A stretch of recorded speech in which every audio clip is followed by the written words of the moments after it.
All right, well, first of all, thank you both for having me. Rebecca, thank you.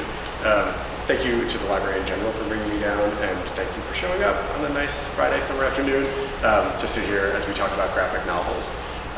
So I want to kind of walk through graphic novels, I think, from the perspective of someone who might not read them as much, or who might think kind of what's in it for me, or how does this compare to maybe slightly more serious sort of literature or art. So if you can click to the first slide, I'll kind of get into that.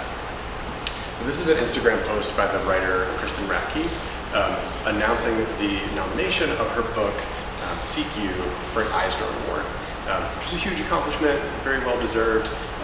One of the key things, though, that stood out to me when she announced this is what she said is, utterly floored that Seek You is a finalist for an Eisner Award for Best Reality-Based Work. I never thought the kind of graphic narratives I make would be recognized by a comics award.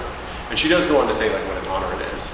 But I think tucked into that is maybe a sort of bias or a misperception that there's some distinction between sort of like serious literary work and comics or graphic novels. If you would click to the next, the Eisner Award is actually named for, whoops, let me actually introduce what I was going to go for. So kind of what's the difference? I think many people have this bias or perception that comics are kind of more silly or less serious, that comics are kind of fun, maybe sort of escapist. Kristen Ratke, I think, is expressing the idea that graphic novels maybe are more serious or more literary, more artistic, and that's a little bit what I'm going to advance as we go. But kind of I think that the point is there's really no difference, no meaningful difference, other than maybe this perception that one is a more serious type of work with serious subject matter, and the other is maybe slightly less. Okay, if you want to go to the next. So, the Eisner Award is named for Will Eisner, who didn't create the term graphic novel, but he kind of popularized it. So he came up as the creator of The Spirit. He was one of a major creator in the sort of golden era of superheroes. But he always wanted to create more like serious literary work, less of the sort of pulpy narratives that were common in the superhero comics. And so this piece is actually from his graphic novel, A Contract with God, which is essentially a series of short stories about Jewish characters living in very real sort of settings in a tenement building in New York City that allowed him to kind of have a more reality-based fictional approach. So that graphic novel is very popular. It kind of sets off this sort of renaissance of graphic novels in the 70s, into the 80s, and then the 90s. So if you go to the next one, one of the examples that kind of comes from this string of developing graphic novels is Mouse. Mouse 2 actually also won an Eisner Award, but Mouse is a really great example of a very serious, sort of well-respected, critically well-received graphic novel that does all the things that we're going to talk about comics doing, but also is about or based on interviews between Art Spiegelman and his father, a Holocaust survivor. So it's very serious in its historical approach and the weight of its content. Again, beyond what people typically think of with superheroes and comics. If you go to the next. Another example, also an Eisner winner, is Fun Home by Alison Bechdel, which is about her relationship, a very complicated relationship with her closeted father, her own sort of discovery of her identity and her sexuality from her childhood into her adulthood. And it's, again, a very complicated sort of family portrait, but done in this sort of traditional kind of comic style that we might recognize from other graphic novels. Okay, so if you skip to the next. What I want to do in talking about graphic novels is to kind of set up some of what Scott McCloud does, both with what is a graphic novel, like what is this form, why is it distinct, why should we pay attention to it, and then what does it do, and at the end I want to try and talk about some other things it can do, we maybe don't always think of. So Scott McCloud in Understanding Comics, which in keeping with the theme is also an Eisner winner, he sort of starts off by saying, let's define the form. And his definition is juxtapose pictorial and other images in deliberate sequence. From there, he wants to kind of advance through and say, this is a form that tends to get overlooked or thought of as less serious or more sort of silly, maybe more pulpy, but it actually has a very specific craft to it, and he wants to kind of critically break that down and look at how it works and what it achieves through that. So if you click on the next, there are just 3 points from his book, which is very good. I highly recommend it. But I just want to highlight 3 of the points from the book in particular. The first is the icon as what he calls the vocabulary of comics. The second is closure, a concept he defines as the grammar of comics. And then the last one is space as time in comics. And again, for our purposes, he's going to use comics, but this also applies to graphic novels sort of broadly. There's not really a difference. Okay, we go to the next one. So here, I actually want to ask this first, like that image to the left, what is that? Face. Yeah, so McLeod sort of says, like, here we have this incredibly simple, very cartoonish reduction, but you can look at that and you see a face, right? A circle, 2 dots, and a line, face. And even more so, you can't see something else. You look at that and it's just like innate in our minds, right? We see that and we see face. He goes on in the book to identify a bunch of other things that we see in daily life that we just tend to see as a face or as like human-like in some way. So his point about the icon in part is this is just like a natural capability that we have. The simplified, sort of even cartoony visual style of graphic novels and comics, instead of being lesser or in some way less artistic or serious, it actually sort of appeals to something that we're constantly doing all the time, seeing the world sort of in our own image. If you click to the next one. The other reason this matters is because it allows us to sort of have a universal access, or allows this very simple cartoon to appeal very broadly. We look at that and we see a face.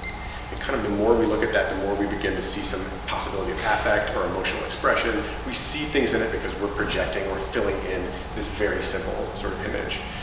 One of McLeod's examples that I like is when I look at you, I see a very realistic picture of what you look like, right? It's very photographic, or even better than photographic. But when I picture me talking to you, you get a kind of cartoon image of like a bearded guy with an exaggerated eyebrow, etc. And it's sort of that same idea that our self-image is cartoony or is sort of representational in the way that we might see the icons in comics. So again, it's got like a broader appeal where the reader is activated as opposed to being a simpler representation that's less realistic. You click to the next. The next one I want to highlight is the idea of closure as the grammar. So the icon is the vocabulary, closure is the grammar. But if you skip forward for a second, just click again. What is closure? So before we even break down his examples of closure and walk through some of that, what is that term and what does that mean? So basically it's how our minds sort of automatically fill in the gap between one panel and the next. It's a sort of process as we read. So here, the gap, he calls this the gutter throughout. Briefly, if we go back to what we'd seen before, you don't have to click it. Wait. Click forward again. I said that poorly. There it is. So I just meant this same image that I had shown before. What's happening between these two panels? It's talking. It's moving the things. Moving the things, what'd you say? Talking. Yeah, so we're already actually composing between these two static images, image of a body behind this face thing that we identified as a face, the guy standing next to it. We've created that element of like, oh, he's standing behind it, he moves aside and gestures to it while talking, right? So automatically we start filling in from the one to the next, this sort of narrative bridge. It's not really there. So if you click to the next screen, here are 2 examples from Kristen Rackke's first book called Imagine Wanting Only This. The first one on the left is she's on a plane. The person sitting next to her has just found out that she's a writer. And so he says, you should write a book about, and he kind of goes through this idea, the feeling you have when you've gone away somewhere and then you come back and it's like your own place doesn't feel like it's yours anymore. It doesn't feel like home. It feels different. That's what he's kind of describing in those first 2 rows of that 4 sort of row section. And then at the bottom, he's turned away and is repeating that same idea to somebody else. Hey lady, this girl's writing a book. She's writing a book about that feeling you have, you know, when you go away from home. So really, if you kind of look at this and think about the flow of those panels, what would you say is happening in this row? Or how would you describe that row? Awkwardly listening to him talking on. Yeah, almost anxious because she can't escape. Yeah, again, the way that we kind of close the gaps between these panels creates that sense of sort of like, oh, we have a pause in the conversation where she seems to be looking away. She's looking down the aisle in the plane, right? She's maybe fidgeting or sort of like anxiously focused on her hands. And it gives that sense of like, I don't want to be in this conversation and there's nowhere for me to go. That sort of leads us to that bottom panel where obviously he's turned away because he really wants to talk about his idea, right? This other one on the right is actually part of a dream sequence in that book. Kristen Rackke, when she was relatively young, lost her uncle to a congenital heart disease. And then also when she's in like college, she goes with a boyfriend to Gary, Indiana, which has a series of abandoned and kind of ruined spaces. And so they kind of break into this like old or abandoned church. and kind of go through it. They want to do art and like take pictures while they're there and so on. So in this dream sequence, she's kind of combining the two things. She's dreaming of her uncle, but as if sort of in a surgical moment. You can kind of see that she's basically cutting him open, and when she looks inside, we have the ruin of a church, or this sort of like cathedral within. I kind of did more on that one than I meant to in terms of closure, but again, we start seeing this series of images that might seem a little unrelated, and we put them together to understand, oh, two of her experiences are wedded in this dream, right? Okay, if you click to the next. So now I want to walk through pretty briefly McLeod's ideas of how we see that happening, how comics or artists can use closure for effects. So he identifies 6 versions of this, 6 sort of strategies between panels, starting from moment to moment, and then action to action, subject to subject, scene to scene, aspect to aspect, and non sequitur, which I'll mention but not really give an example of. But the gist of this basically is, from the top to the bottom, we have less closure, or less distance between the two, down to more closure, which is going to have some significant effect. But if you click to the next screen, here we have a page from Chris Ware's Rusty Brown. Chris Ware's style, as you can see, I think kind of goes to that very traditional sort of comics visual effect. In his content, though, it's often very adult, sometimes very dark, sometimes kind of sad. We have lonely characters, and this whole range in this particular book between young characters and their feelings of either disconnection or eventual connection, and then older characters, sometimes with a feeling of longing or regret or remorse. So things that the visual style might seem in juxtaposition to. Like this visually looks like it's very simple almost, or very quickly sort of accessible, but then the content can be sometimes hard to grapple with. In this particular page, what we have is Chalky White, a new kid showing up to school. His sister is dropping him off at the classroom, and he's getting introduced to the class. So here's the full thing. And I'm going to break it down to look at how Ware is using some of the strategies of closure. So if you go to the next. In these 4 panels that were kind of up to the top, you can see that the moment to moment is really close in time, and the gaps are really close together. So there's not a lot of work that you have to do as a reader to interpret what's going on, right? Really briefly, what's happening in these 4 panels? He's going into the classroom and getting introduced. Yeah, and he's kind of nervous. His sister says, it's okay, go ahead, I'm right here. And then the teacher kind of says, like, hey class, I'd like to introduce you all to our new people, Chalky, right? But all of that happens very close together. There's not a lot of work that we have to do as readers. So you go to the next one. Maybe a little bit more interpretive work. So here you can see subject to subject. It sort of switches as if, like in a film, the camera is sort of changing perspective. It's showing us something different. First, we have Chalky in the doorway. Then we have almost his perspective of the classroom, so the rest of the class kind of looking back at him. And then we're back to him saying hi, right? So the movement and the closure, again, gives us a sense of like, oh, I see the character, I see the room from the character's perspective, and I'm back. Emotionally, what would you say is like Chalky's experience here? Nervous. Say again? Is really nervous. Yeah, absolutely. And some of that might be just in his facial expression, right? But I think the way that we close the gaps also adds to that, the sense of like standing in front of a room and looking at all of these people looking back at you. Go to the next one, please. So this is another page from the same book, Rusty Brown, but much later in it, where we have that same teacher after hours playing banjo. You go to the next. What McLeod had talked about by action to action is a suggestion of things taking place, since comics basically work in a static visual, right? How do we allow someone running or hitting a baseball or driving a car? We have to do it through the suggestion of change. Here, I would say that's happening with the woman playing banjo, right? We see that the chord has changed. So again, both images are static. They're actually pretty similar, but we have the sense of like, oh, she's actually playing between those 2 panels. If you go to the next one, what would you say is happening in these 4, or how would you describe sort of the story of these 4 panels? Looking at the notes and then he looked at the time. Say that again, looking at the notes. He was looking at the notes and then he looked up at the time. Yeah, and you're actually giving a sense of sort of like the perspective, right? Like here, maybe the suggestion is looking down at the notes, and here, maybe the suggestion is looking up at the clock. Is that fair? But you're right, you're kind of closing the gap, because realistically, we have this image of a clock that doesn't appear on the other page. Nothing has really shown us that that clock is in the classroom. We just put that together. You show me an image of a clock, and it means that she's actually looking and realizing it's 20 minutes to 6. Maybe she's been there a long time, maybe she has to go. Likewise here, we have not only the notes, but also the one that's circled. So maybe this is like a problem piece that she's focusing on or repeating. Maybe that was what we saw in the previous 2 of her hands changing. But we kind of have this visual that has no direct connection, right? Woman from behind, page of notes, woman playing banjo, clock. But we put it together to understand the story. If you would click the next. Okay, this is the last one that I wanted to show an example from, and then I'll maybe briefly describe the non sequitur. So here is an example of what McLeod calls scene-to-scene transition, or sort of closure between the two panels. So specifically, I'm focused on these two down at the bottom, although at the top, it's a kind of where technique where he's got a whole story spanning a lot of time being compressed into these tiny panels. But again, what would you describe as the story between this panel and this panel? He's writing more words. But maybe describe also the character. You said he's written more words. Is it the same character, same teacher, just decades after teaching? Yeah, in this gap, this tiny little gutter, we have this leap of time, right? Beginning of his career as a teacher, writing on the board, man versus man, man versus nature, man versus, and you're right, he hasn't completed the third one. And then we jump decades, we don't know exactly how far, but much later in the teacher's career, and he's still there, same room, same chalkboard, same message, right? You can tell that he's different. You can see a little bit of change in his character, but a lot of the room is the same.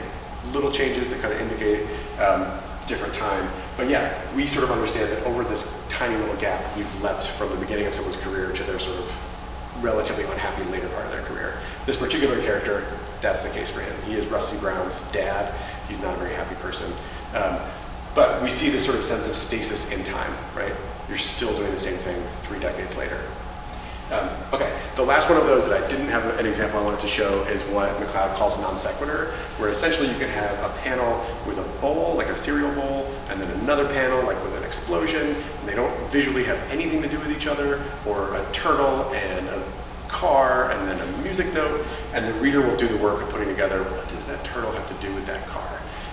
And that one has a great distance to close, right? There's visually no cue what is happening between the two, where this is a little bit clearer. It's not that much work, but we still have to do interpretation to figure out what the one has to do with the other. So if you click on it again, that goes back to this idea that some of these have less work for the reader to do, less closure essentially, some have more work, which McLeod describes as some of them being more elastic. So when we have things that are farther apart, like we have a woman and then we have a clock, there's actually more work the reader does, which means that the writer or the artist kind of gives up a little bit more control over how you understand what's happening, right? If they put them close together in sequence, moment by moment, it's pretty easy for us to understand what the story is we're supposed to get. Where they're farther apart, we have to do a lot of work in that gutter to make those make sense. So if you click on the next one, again, this poses challenges for the writer. That person has to let go of some control, thinking you might get a different story than the one that I kind of intended when you put together those panels. But the key thing in terms of comics and graphic novels being an art form that's really serious and kind of has a lot to offer is what McLeod describes as this dance between the seen and the unseen, which he says is unique to comics as a form. Film doesn't have this. Literature, like written texts, don't have this. Because no other art form gives so much to you. It's visually showing you everything you need to see in the scene, while also asking so much from you. You have to put together what the woman and the clock are telling you as a story. There are no sentences that sort of bridge that gap. Okay, if you click to the next one. So the last of the things that I want to talk about is space as time. So how the panel can kind of visually convey a sense of motion or duration or time on the page. So time and motion are created via closure, as we've been talking about, sometimes leaping decades, sometimes leaping just the tiniest amount of time, but also the manipulation of the panel as a visual element on the page. So if you click to the next one, McLeod points out that the panel in a graphic novel or in comics is actually an icon itself. We don't really notice it, it feels kind of invisible, but it's the most important one. It frames any given scene or moment, any interaction, any character experience is shaped by this representation of time that's there visually on the page for us. It can contain a single moment that's frozen in time, so it feels like a snapshot or a photograph, or it can contain action, not just like the one I showed earlier, but if we have a panel and then there's a speech bubble, obviously speech and sound take time, right? So that same image is going to give us a sense that time is passing, people are talking. And then they can also suggest motion through time. So he talks about this idea of a polyptych. Could just be a couple images, it could be a whole string of them, but there's a background that's either moving with or staying the same as characters sort of move panel by panel throughout. That's what I'm going to talk about in an extreme version, but we see that a lot, the idea that the background stays sort of static and we watch the characters interacting through time. Likewise, McCloud talks about how repeated panels, so the same image over and over again, can create a sense of time passing. I see that someone's getting older, or they're moving, or they're doing something, or failing to pass. This person is sitting in the waiting room over and over again, all throughout these panels. And then likewise, the size of panels, McCloud kind of points out, we don't think about this, but we automatically sort of get a sense of time's duration. If the panel is longer or if it's bigger, it seems like the moment takes more time. Or it can also have a kind of emotional weight to it, right? A series of small panels and images close together, and then one big one, it can feel like there's some sort of weighty profundity to this bigger piece.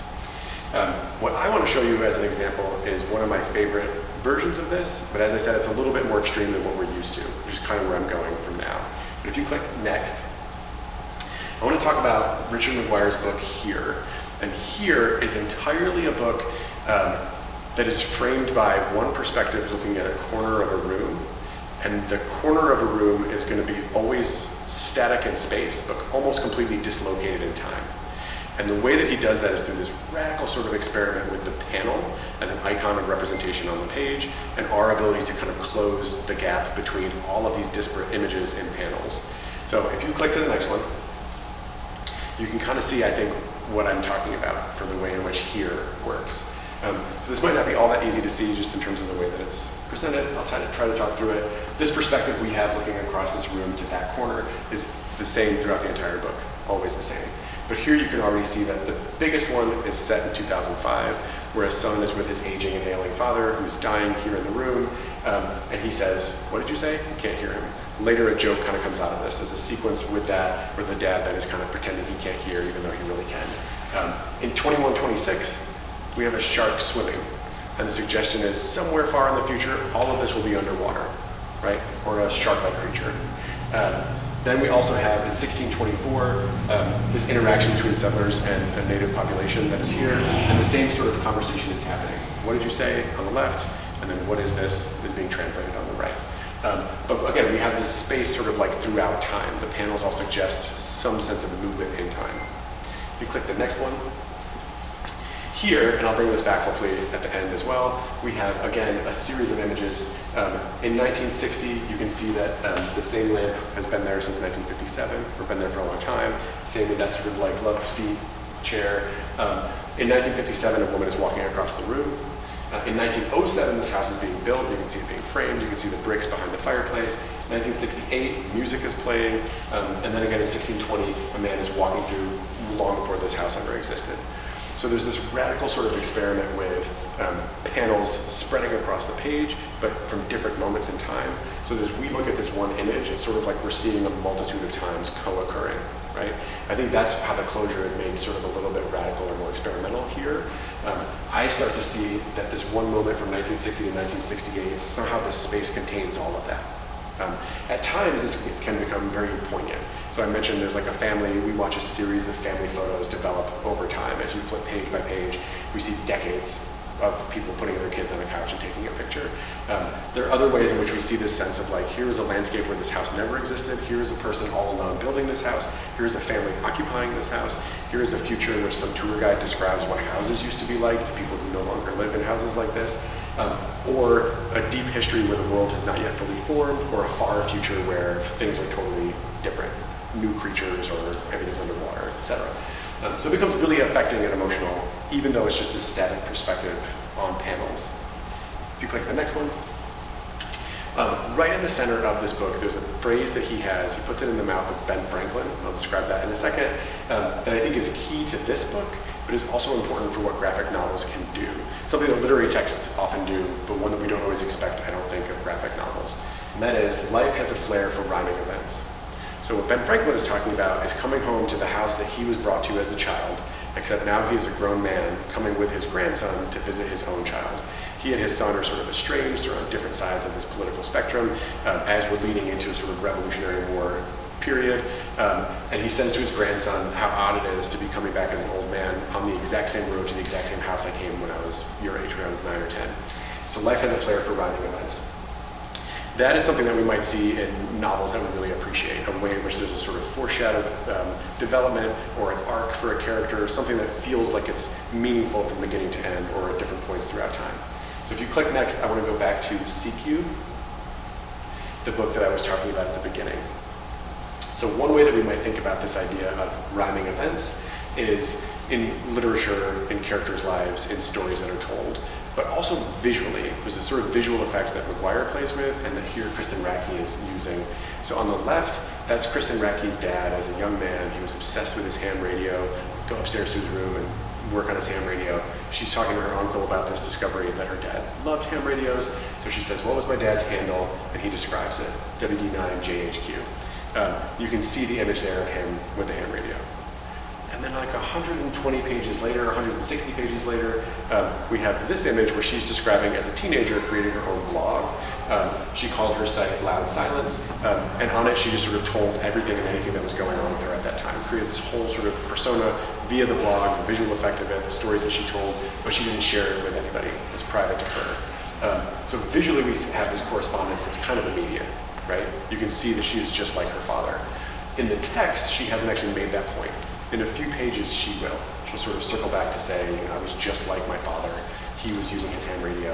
I was using the internet. Both of us seeking some connection, some way to share ourselves. If you click the next one. So McCloud does go on beyond the 3 points I was talking about, like quite a bit, but some of what he talks about is the balance between the text and image in graphic novels.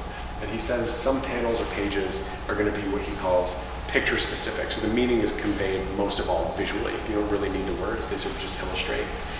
Some are going to be word specific. So realistically, the images just kind of go along with it, but you get everything you need from the words that are there. A lot of them he talks about as being duo specific or interdependent. So you kind of need both to fully understand what's going on. I think a sort of extension of that is what Racky is using here. The idea that as you read her whole book, there's not just the correspondence between text and image on the one page, but the visual effect of rhyming across the book so that you understand immediately that she is just like her father. And there's that kind of correspondence between word and image throughout the book as well as in a given page or panel. Okay, if you click next, please. So here, I might just kind of point to some of these, but maybe I'll walk through them briefly. I wanted to share a couple other examples of this idea of experimentation or of innovation. So again, thinking back to what I started with, sometimes we think of graphic novels or as comics as maybe slightly lesser or less serious or more accessible or simple or cartoony. But all of these examples, I think, sort of push the boundary of what any novel or literary text can do. So if you click next. So the 3 that I was going to talk about, and I'll briefly touch upon them. I've mentioned each of them so far, but I wanted to highlight sort of how far they all go. The first is Chris Ware. I have 3 examples of his books. The second is Richard McGuire, his book Here, and then the last is Kristen Racky, who I've been talking about sort of throughout. But briefly, with Chris Ware, I had mentioned Rusty Brown, so maybe I should start there. One of the things that you might have noticed on that page that I was showing earlier, and I'll just kind of hand this around in a second, is on the top of the page, there are large sort of panels and story that's happening, and then across the bottom, there are much smaller panels. So I'm just going to kind of walk around and show this for a second. On the top, what's happening here, as I mentioned previously, we have the somewhat unhappy teacher. He's walking out of his classroom, walking outside. But on the bottom, that storyline that we had seen earlier where the sister is bringing her brother to the class, they're both new kids. She's trying to find her way to this classroom. You can see it. And what's going to happen eventually, if I can get there quickly, is that bottom text is going to overtake the top. And they're going to switch. So a character who might have seemed marginal, someone was down here in the margins, and I don't know why or what I'm supposed to do with that. At a certain point, that character kind of steps into the top storyline, and I realize that I'm getting the same moment from 2 different perspectives, right? 2 stories are happening here. One from the perspective of this old man who's relatively unhappy, sees her in the parking lot, and then one from her perspective. She's kind of feeling estranged in this new place, and she's walking into class as well. Throughout, there are multiple places where he does that same effect. 2 different storylines are kind of happening at the same time. Yeah. Another version of this that I love is his book, Building Stories. So this is one version of Building Stories. It's kind of set up like maybe a board game you might expect. But this is one like sort of layout looking at this building. The whole thing is mostly focused on one particular character, but also on this interaction between characters who are living in this building together. Let me set this one up for a second, if I can. Building Stories is actually a book in a box. And in that box, there's a whole range of other ways in which he attempts to tell this story. Different perspectives, different styles. Some of them kind of fold out like a newspaper. Some of them like a poster. Again, some are going to be set up like a board game. Do you remember the Golden Books? Oh, yeah. Okay, yeah. So this is, again, one of those that's done kind of in the style of a golden book. So like an illustrated text that we're very familiar with. Here he's going to use it as one way to kind of walk through the same story from another perspective or another sort of tone or style. So again, thinking about this from the page as sort of physical space. Space is time, the panel conveys time. He sort of pushes past that even farther to sort of break the bound of the book or the binding of the book. Now we have this whole thing breaking out of a box. You have posters that unfold. You have all sorts of things that you can kind of walk through to understand the story. And you also have more extreme closure between the one, which might be a golden book, and the other, which seems like it's a plane or a board game, and another still, which is a newspaper fold out. I have to kind of put together, how does this story connect to this story, connect to this story to give me one whole novel.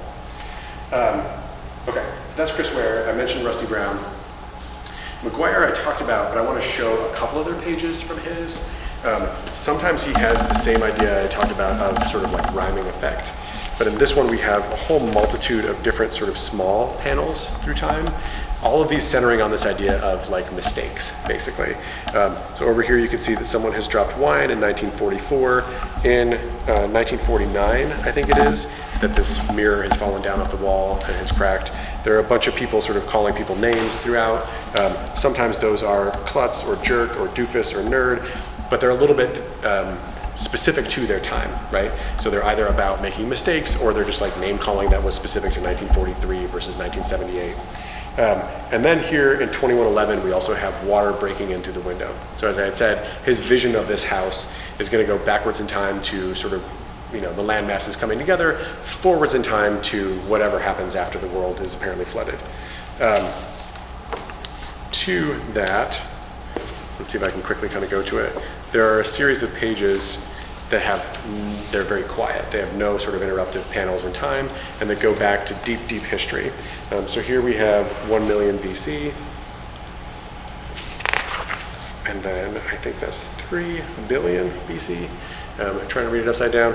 But again, you can get the sense that it's like visually these beautiful kind of large-scale landscapes that are also suggestive of either the future or the deep history or a slightly more recent history. And these pages, as we kind of read through them, that's all we get, is this movement in time from very, very long ago, origins of Earth, all the way up to 1307, we start to have this landscape coming together that's more familiar. As I said, those are very quiet. Sometimes his panels are very chaotic. So here in 1998, we have a woman who is, I should have shown this one, reading. She yells out the window to the bird to please shut up, and then the bird comes into the house. So you have all of these panels that show these many moments in time with this like flurry of intense experience as the bird comes in. Before I go to the woman, I think there was one other I wanted to show. Let's see if I can quickly find it. Oh, I mentioned the family pictures. So here we have 1959, full page. And then as we start going forward, we see more and more of these as they kind of move through decades. We see this whole life kind of coming together. Here's someone doing like a little handstand, cartwheel, people speaking, more and more of these images of the family. So the history of the house is kind of fleshed out through these multiple panels, and our ability to kind of close. What does that have to do with that? Why are they all in the same space? Last one for Richard McGuire, hopefully not giving anything away. I showed you the woman in 1957 who was crossing the room, which is a pretty simple kind of daily thing to think about. It's actually a sequence where she starts on one side of the page, crosses this room, all throughout these images, sort of again dislocated in time, or spanning a whole range of time. And then finally, on the last, she says, "Now I remember." And that's one of the themes that kind of happens throughout, this sense of like, I am here in this space, but maybe not thinking about or unaware of all of the other people who've been in this space, all of the other identities this space has had. And there's a suggestion of like, this book is an act of remembering. It's an act of bringing together all of these times. Here she kind of gives it voice, but we're the ones who are doing that closure. We're putting together, this is one space, one identity in these many different sort of variations. Okay, and then the last one I wanted to show was CQ, the Kristen Radke book I had started with. I showed you the rhyming image. She also has these large, like full-page, sort of unbroken drawings. Here she's got this image where she describes being alone and lonely feels sort of like being underwater. That's sort of the metaphor she's working with in these pages. But you can see that they're not broken up like a traditional comic or graphic novel. Sometimes they're like that, or like the other one I had showed, where it's really just sort of spare. It's a very stark, striking image with text. Others, she has this kind of collage effect where there's a multitude of things that are happening. And this actually kind of works with the world that we know most of the time, right? So we have sort of the news feed on your phone or on a website, this like intrusion of text and other sources, and then here the sort of multiple perspective as you look at the kind of collage of images. So sometimes she makes the page very busy, sort of, again, defying the expected logic of a panel. There are no panels that separate these images. And sometimes she makes the page very quiet, where there's just a single image of a person, again, with no sort of discrete panels breaking it up. The end of her book, actually I'll come back to this if you want to click next, please. Okay, so the whole thing I was hoping to sort of suggest is, despite the fact that we sometimes have this bias, even a writer like Kristen Radke, who makes graphic narratives, might have this bias that there are comics which are slightly less serious, and then there are more serious literary or artistic works and efforts. What I'm hoping to show is that these graphic novels or other comics include serious literary content. So fictional, like A Contract with God, a series of short stories that are meant to be sort of realistic portrayals of people's lives. Historical, like Mouse, or autobiographical, like Fun Home. Likewise, autobiographical, like Imagine Wanting Only This, fictional, like Chris Ware's Rusty Brown, or historical, like, maybe I'll use CQ for that one. They engage the reader more than other art forms. So one of the things that I think we sometimes associate, or a bias that might be associated with comics or graphic novels, is that they are less work. You don't have to do as much work, it's just kind of given to you. And the actuality is, the reader is more activated, is more engaged than certain other things that we would read. I have to do the work for this one of making the face into a person, or making any cartoonish visual representation into life. I have to fill that out in some way. I create the narrative story by closing the gap between the panels. So readers actually do more work, they're more engaged. And then again, they include innovations in form. So we might think about novels, the whole range of what a novel can do and how they can kind of not just tell a story really effectively, but also challenge our expectations of how text works and how forms work. Likewise, we can have graphic novels that explode out of the binding, or a book in a box, or a board game, or that sort of challenge our ways in which we think about space, right? Space co-located across time. Okay, if you click next, please. So all the way back to CQ. This is not really to say that it's deserving of its Eisner Award, but just thinking again about how this as a representation of what graphic novels can do, I think shows that they have a huge range. So this particular book is about loneliness and longing for connection, which is a pretty serious literary theme or topic, right? It's not something we would associate typically with comics or graphic novels. If you click next. It's developed as a series of essays, mostly on communications technology, so ham radios, internet technology, tweeting, calling, but also on isolation and its impacts on health, the way in which she started this book before the pandemic, but then finished it during the pandemic, when many of us, especially at the time that she published it, were sort of in an enforced quarantine, and we were very aware of these impacts of isolation, right, of being disconnected from people. We were much more apparently aware of that. But she also kind of breaks down this American mythos of the sort of loner, or the cowboy, or the individual who kind of does it by themselves, and the way that that has an impact on our culture, sort of a negative impact overall. If you click next. At the end, she comes around to this idea of the book itself as a form of a communications technology. This book is a desire to reach out and kind of connect you. Arguably, that's true of every book, right? When we read stories, we inhabit the characters that we're reading about. We connect with them, we feel connected, we feel seen. But I think this is a sort of important thing about graphic novels in particular, that it's trying to kind of reach out and get you to be involved, and you kind of have to. You have to work imaginatively to make meaning. If you click next, please. So again, one of my favorite quotes is the idea that serious literary fiction aims to make a reader less alone or feel less marooned inside of her own head.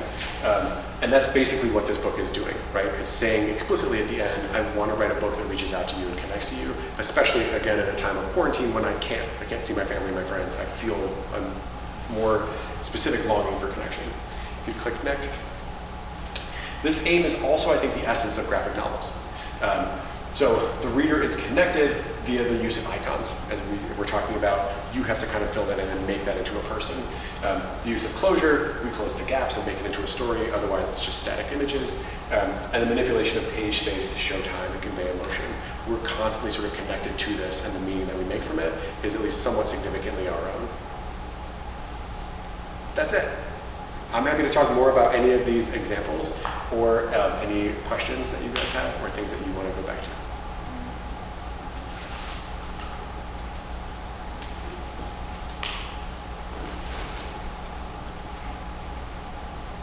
So you discussed like the difference between graphic novels and comics, but like how they're similar. But how would you like define them separately? Because you know they're two separate words and generally used by people to describe two different art forms.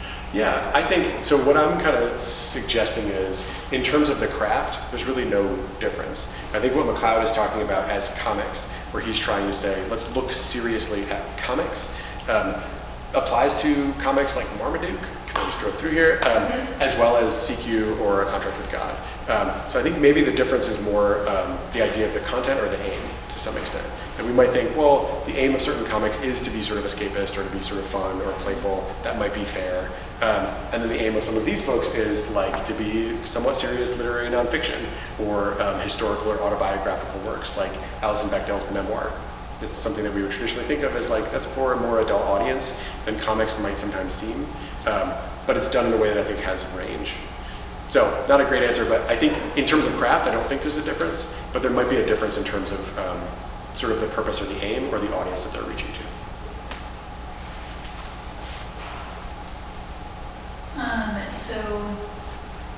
I don't know, like, that's really a question, but I think it's interesting how people will pull a classic novel and put it in graphic novel form. What do you think, like, are like sort of the main points that you might need to consider going from one medium to the other? That's a great question. Somewhat recently, so I was going to bring up that Jimmy Corrigan, one of Chris Ware's books, was described as the Ulysses of graphic novels because it's so visually complicated and so narratively entwined. Ulysses, the book, for its, I don't know what the anniversary was, but a recent anniversary, they came out with an illustrated edition where a Spanish artist had worked for a long time to illustrate at least some pages, if not an illustration for every page of Ulysses. Somewhat famously, Stephen Joyce, James Joyce's son, was like very not into this, did not want an illustrated version of it, felt like that was betraying the spirit of the book.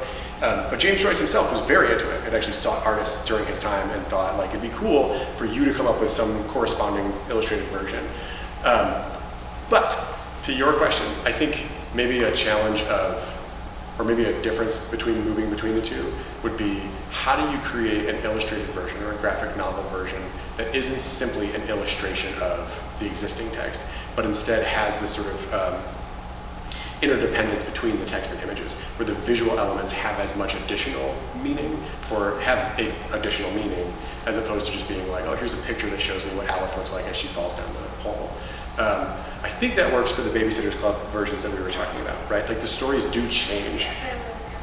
Yeah, and they're adapted to the medium, I think, in an appropriate way, rather than just feeling like, oh, there's a picture in this book that I've already read.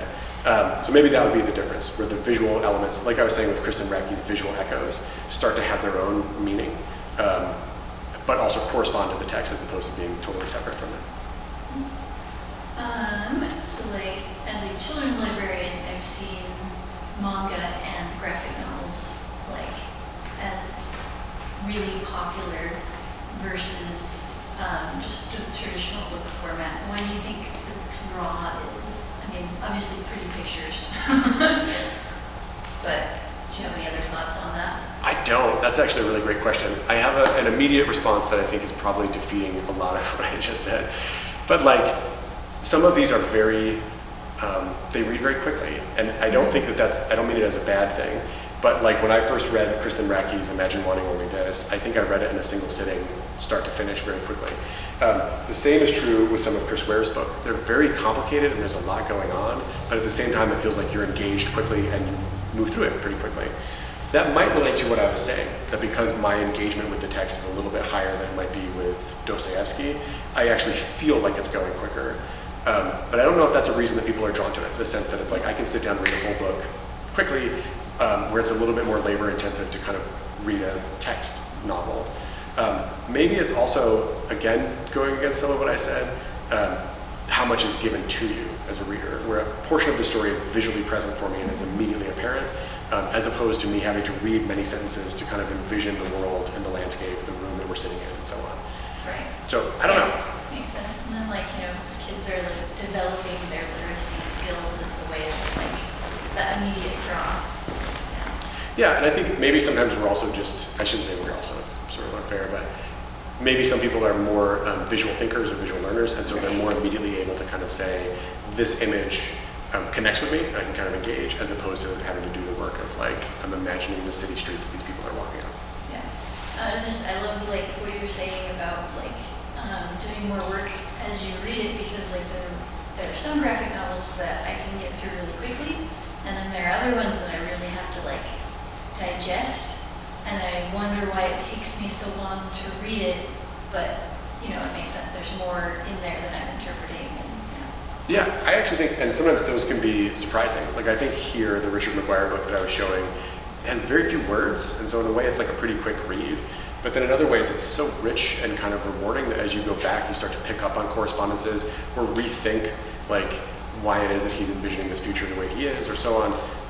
So there's a lot there, even though it's kind of like, there aren't a lot of words, really. The story's still, I think, complicated.